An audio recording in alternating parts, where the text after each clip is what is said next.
We're located in Islamorada, Florida, which is an island community. This was back in the 50s. These canals were dug out with monstrous backhoes, I suppose, and it's all fill. Everything, the ground here is composed completely of small coral rock, so it's all fill. It's just impossible to dig in. I mean, when we had this shower installed, I could dig for 20 minutes and get 2 inches in this fill. You need an auger to dig here. So it poses a real problem when you're looking for a water leak, because you can leak thousands of gallons into this gravel and ultimately into the ocean without even knowing it. If you're willing, with a few tools, to do it on your own and a little advice, that's what this video is about. Hopefully I'll be able to give you a hand locating and repairing a water main leak with a few tools and no help from a local plumber.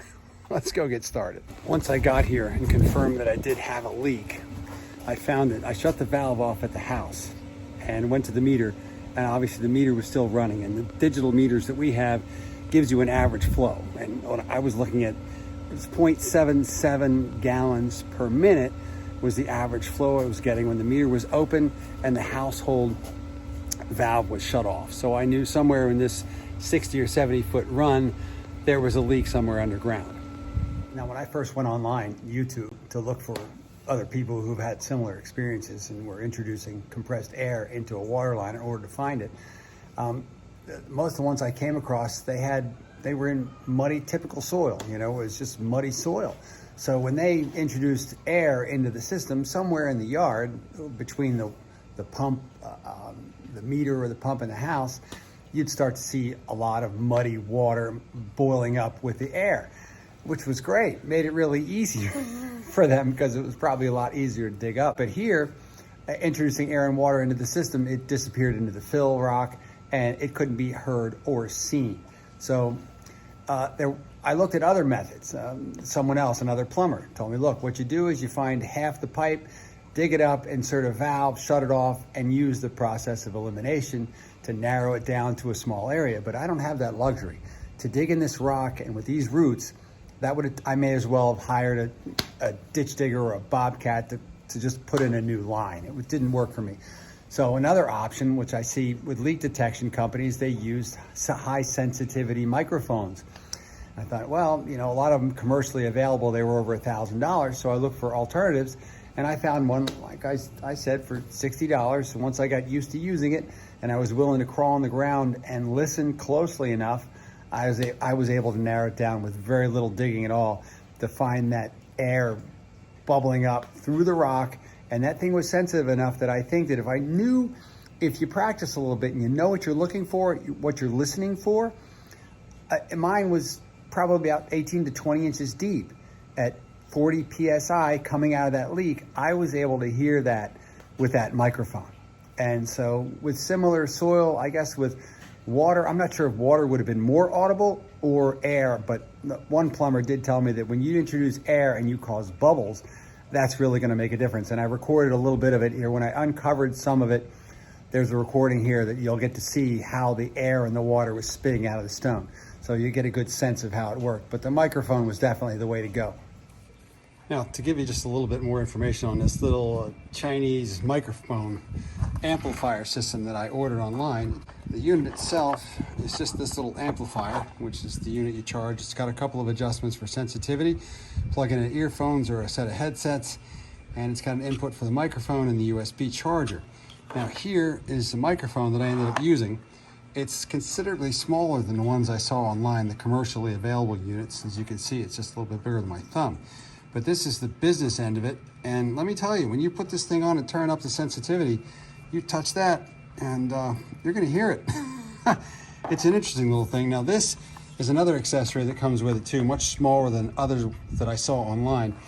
But this, it's good if you need to reach down into a smaller space. But when I tested this by running a little bit of water into the gravel stones here on the driveway, this was nowhere near as sensitive in listening as this microphone. The only thing is, even when you hold this, your fingers on the outside of it makes a tremendous amount of noise. So when you start to use it, you have to hold it absolutely still, just above the ground. You don't want to touch the ground, but hold it just above the ground, absolutely still. And when all the movement, the noise from your movement dissipates, you're going to hear what's in the ground. And when I did finally hear that the air rushing out of the pipe, which was about 20 inches, 18 to 20 inches underground, it was amazing that I really could tell the difference. So this little $60 device really helped a lot. So one of the first things I did was dig down here where the intake manifold was the main plumbing to the house. And I had to check this area to make sure we didn't have any leaks here. And I wanted to find out what direction these pipes headed as they went away from the house. You can see here that I've got a considerable run from the intake manifold down probably 60 feet down to where the meter is located, the other end of the yard. And because of the nature of the fill, so you can see it's very difficult to dig in. And because I have this buttonwood hedge here, I've got all kinds of roots to deal with. So first of all, you have to determine the direction of the pipe, where it's going to come. It's going to run along the property line behind the hedge. So I know I'm going to have a lot of trouble finding it back there. Now, the first thing most of us do, we get on the phone, we start calling plumbers. I called 4 plumbers, left messages. I got no callbacks. I called a leak detection company that's located about 40 miles away. I never got a call back from them. So at what point do you realize you're on your own with your repair? One plumber that I'd used in the past called me back. He said, I'm not able to help you, I'm too busy, but this is what you do. And he gave me the advice of what he would do without any high-tech equipment. Not too much anyway. He told me exactly what to do. First thing was, I went to the hardware store. I have a small compressor at the house. So I went over to the hardware store and got a couple of fittings, threw together some PVC that would allow me to connect a high pressure line, or in this case, a maximum of 130 PSI, connected to a hose bib outside the house. I happen to have a nice little compressor that I've had for years laying around the house.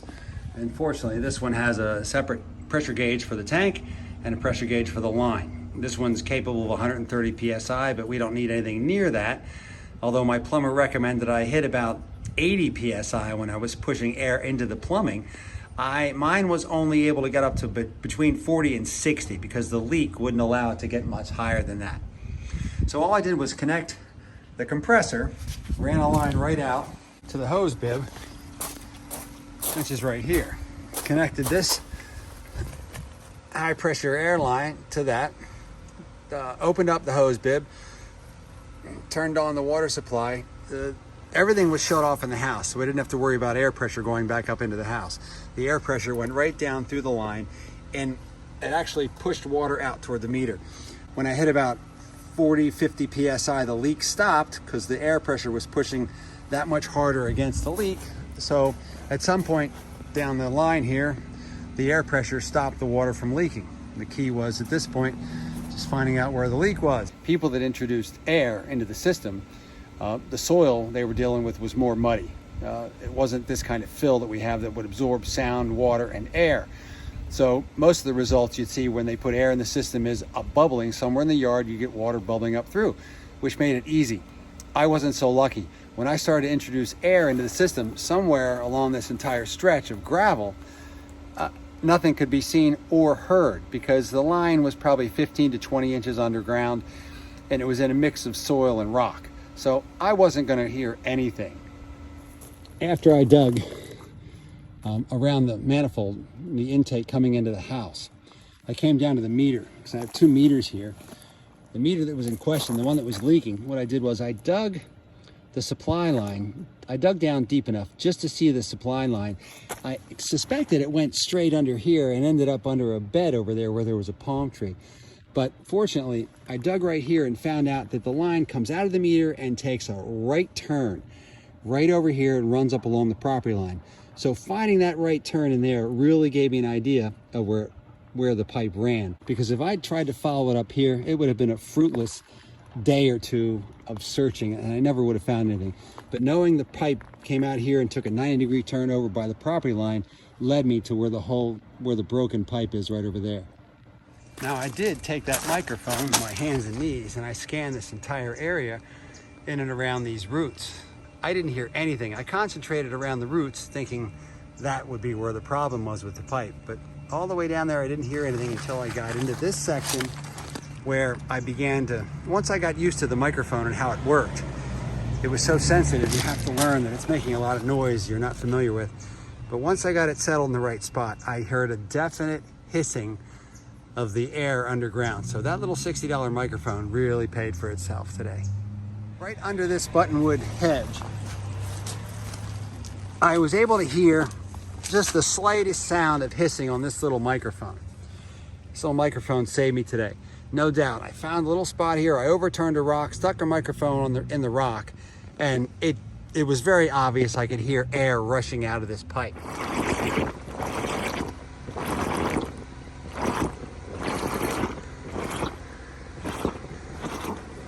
And then once I spent probably an hour and a half digging out the pipe, cutting the roots, and exposing the pipe where the leak was, the root, 3-inch diameter root, grew right under the pipe, and it just happened to be right on a collar, on a joint, which obviously, over a period of time, it just stretched out that joint and eventually caused it to leak.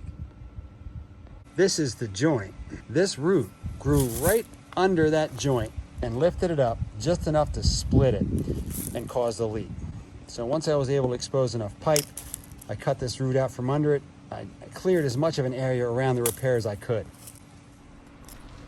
All right, now I'm hands-free. I'm gonna take a little different approach. What I ended up doing, I went over to the folks at Key Supply here in Islamorada. I haven't found a better group of people or a better business. They have everything you need, electrical, plumbing, and they're so great with advice. Every time I go in there, they're a tremendous help. So I went in and explained my situation. He hands me this device, which is apparently the newest. I've never seen one before. He said they're relatively new. It's an expansion joint that allows you to repair a pipe without pulling the whole thing up. Essentially what you do is open up it's probably a 6-inch piece you need to remove.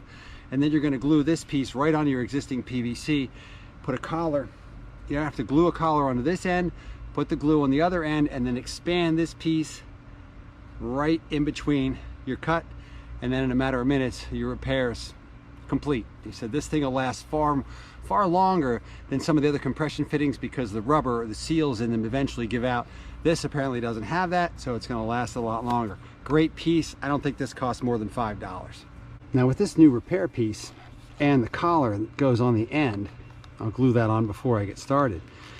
You need to cut out, I only cut out a couple of inches, maybe 2 or 3 inches here, but I'm going to need to cut out a significant amount more because this joint, actually once this end is glued on, this will actually extend out quite a bit, 4 or 5 inches, to connect to the existing piece. I'm not a plumber, so I want to be conservative. So what I thought I'd do is cut about this much so I don't have to go so far with the joint and glue my new piece. So I think I'm going to cut it right about here, make things easy for myself, and I can always cut more if I have to. See, I went ahead and glued this collar on to the repair piece. So that's on there. All I have to worry about now is the glue on this piece and this when I finally draw them together. I didn't really measure. I just took this piece by hand and figured out about how much longer, how much pipe I need to remove in order to effectively reinstall that repair piece. So now I'm just going to go ahead and cut out the rest of this. Now that I've cut it off just about to the right, what I think is the right length. And once this is installed, I've got a little bit of moving space here. I can actually span this joint right on without moving a heck of a lot. Now, as I said, I'm no plumber, but I'm going to go ahead and use the purple primer on this just to make sure these ends are dry and clean and prepared, because not being a plumber, I'm a little nervous. Okay, now I'm to the point where I'm going to go ahead and apply the glue to the best of my non-plumbing ability to make sure this is applied the best I can, because my wife's ability to run laundry depends on it. Now, just because I'm the nervous type, you can see here that because the pipe was lifted up a little bit, it doesn't line up exactly the way it used to, but I can easily press it down a little bit. I just want to make sure this joint expands right over that piece, and it'll lock in just right when I do end up putting the glue on. Okay, now I've just made sure that I've positioned myself in a way that I'm going to be able to apply some pressure on this to lock it down and put it in position best I can. So I just can't afford to have any mistakes here. Got all the glue I need. She's got to go down on slide right down in place. and hold it for a few seconds.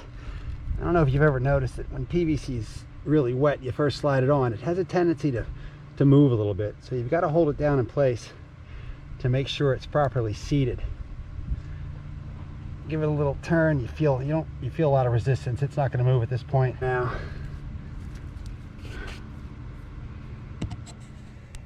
that I finished the cement on this pipe, I'm going to it recommends a couple of hours of cure time before you apply 180 pounds of pressure to it. I'm going to give this a solid hour to cure before I apply any pressure to it by turning on the meter, which is right behind me. So I've got a little time to clean up, finish up the video, and wish all of you that undertake something like this the best, because I was in a situation where I didn't have any help. There's no plumbers coming, and we need water. I was turning it on and off when we needed it just to save the water from leaking into the ground. So ultimately, a few days that it took for that little microphone to get here to where I could study what I needed to do and actually get in the ground and fix it, it's worth it to me. I'm the kind of guy that likes to do things myself. And now I've got the satisfaction, the savings. I can go fill the boat and go out fishing. Good luck if you ever end up having to do this kind of project. I hope this helped you. Good luck, and Keys Supply and Islamorada. These guys are the best. Here you go, just about 10 seconds after I turn the water pressure back on at the meter. Come back and check your work. Make sure everything is bone dry. There's not a leak in sight. It's gonna be years before that root starts to expand and grow again. I probably bought myself 10 years. The great thing about these digital meters that we have now is, in addition to the registering the flow every few seconds, it switches back to right here where you'll see it gives me the per minute flow, which is now 0. So we have no flow. The meter, the valve is off at the house. Meter's on. There's no leaking at the repair, and there's no indication of any water running here. We're in good shape now.